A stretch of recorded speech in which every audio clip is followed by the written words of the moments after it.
Azəryolservis Açıq Səhmdar Cəmiyyəti yollarda təmir-tikinti işlərinin dayandırılması barəsində qərar qəbul edib, may ayının ikinci yarısından etibarən heç bir təmir-tikinti işi görülməyəcək. Bu isə yollarda nəqliyyat sıxlığının qarşısını almaq məqsədi daşıyır.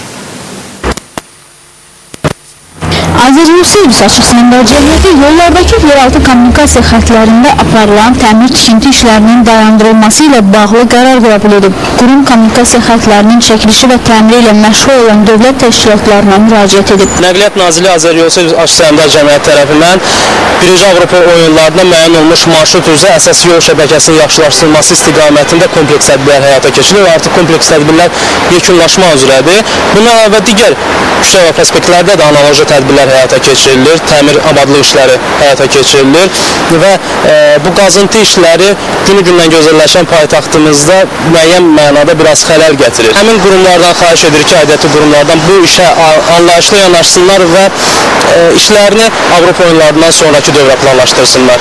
Hazırda təmir-tikinti işləri aparılan ərazilərdə işlər dayandırılmayacaq. Amma mayın 15-dən başlayaraq yollarda planlı şəkildə həyata keçirilməsi nəzərdə tutulan asfalt beton örtüyünün qazılaraq yeraltı kommunikasiya xətlərinin çəkilişi və təmiri işlərinə icazə verilməyəcək. Bu qərar Avropa oyunları başa çatana qədər qüvvədə olacaq.